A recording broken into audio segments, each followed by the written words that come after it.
Bapak Ibu, saudara-saudari, adik-adik, sahabat kenalan yang saya kasihi, mari kita renungkan bacaan Injil pada hari ini, Minggu Prapaskah kelima, 3 April 2022. Bacaan Injil diambil dari Yohanes bab 8 ayat 1 sampai dengan 11. Apa yang bisa kita renungkan di sini? Bapak Ibu, saudara-saudari, adik-adik, sahabat kenalan yang saya kasihi, betapa Tuhan Yesus menunjukkan belas kasih-Nya yang begitu luar biasa berhadapan dengan seorang perempuan yang katakanlah menurut orang-orang Farisi dan ahli-ahli Taurat kedapatan berbuat zina. Kepada Tuhan Yesus ditampilkan seorang perempuan yang dikatakan tertangkap basah ketika ia berbuat zina. Yang menangkap basah itu adalah ahli-ahli Taurat dan orang-orang Farisi yang membawa kepada Yesus seorang perempuan yang kedapatan berbuat zina. Pintar juga ya ahli-ahli Taurat dan orang-orang Farisi bisa menangkap basah itu ya. Kita tahu artinya menangkap basah, seorang perempuan yang kedapatan berbuat zina. Ngapain ini? Pekerjaan apa yang dilakukan oleh ahli-ahli Taurat dan orang-orang Farisi? Hanya mencari kesalahan orang lain. Dan begitu mendapatkan orang itu bersalah, maka dengan begitu gembira, bahkan begitu puas, mereka mau menghukum orang yang kedapatan bersalah itu. Dan mereka sudah menyiapkan batu di tangan mereka untuk melempari perempuan yang kedapatan berzina itu. Karena mereka ini ahli-ahli Taurat dan orang-orang Farisi mengutip apa yang dikatakan oleh Musa. Ya, boleh melempari dengan batu orang yang kedapatan berbuat zina. Tetapi apa yang dilakukan oleh Tuhan Yesus?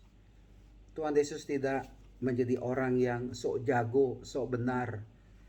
Tapi yang paling penting di sini berhadapan dengan orang berdosa.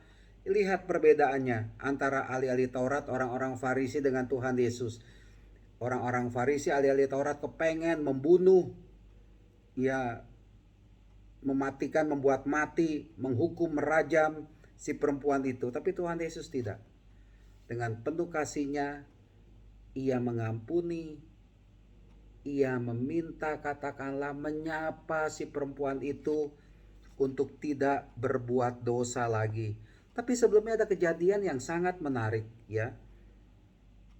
Tuhan Yesus mengatakan kepada orang banyak itu, tentu saja kepada ahli-ahli Taurat dan orang-orang Farisi, barang siapa di antara kamu tidak berdosa, hendaklah ia yang pertama melemparkan batu kepada perempuan itu.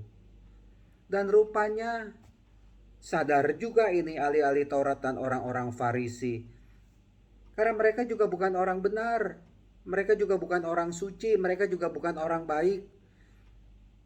Mereka juga tahu bahwa diri mereka itu berdosa. Tetapi masalahnya adalah mereka berlindung di balik jubah mereka. Mereka mengatakan dirinya bersih, padahal penuh dengan kebusukan, penuh dengan dosa. Saya berpikir begini, jangan-jangan dosanya orang-orang Farisi, ahli-ahli Taurat itu lebih besar daripada dosa si perempuan yang kedapatan ditangkap basah oleh mereka berbuat zina. Dalam pandangan saya. Tapi ya okelah ya. Kita nggak usah menitik beratkan ahli-ahli Taurat, orang-orang Farisi memang sudah begitu. Kerjaannya mencobai Tuhan Yesus, mau mencari kesalahan dari apa yang dikatakan, diucapkan, dilakukan oleh Tuhan Yesus. Tapi Tuhan Yesus sosok pribadi yang tidak bisa diperlakukan seperti itu. Ia adalah Allah yang datang menjadi manusia, yang membawa harapan akan keselamatan, yang membawa kasih yang begitu luar biasa kepada manusia.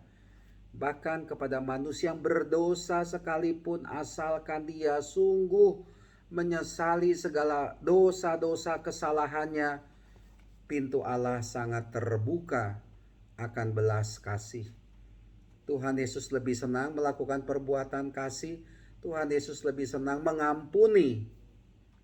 Tuhan Yesus lebih senang mengingatkan, ya. Aku pun tidak menghukum engkau. Pergilah dan janganlah berbuat dosa lagi mulai dari sekarang.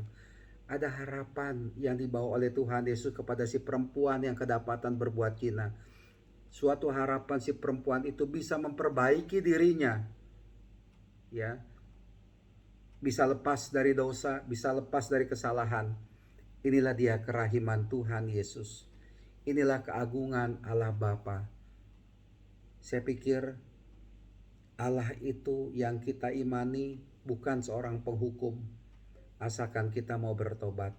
Mari kita datang dengan segala kerendahan hati kita, tidak mau berbuat dosa lagi, tidak akan berbuat dosa lagi, kita mau bertobat, dan sekaligus juga jangan pernah menghukum orang lain. Jangan pernah memojokkan orang lain. Jangan pernah menghina orang lain. Lihatlah ke dalam diri kita, perbaikilah diri kita ini. Amin.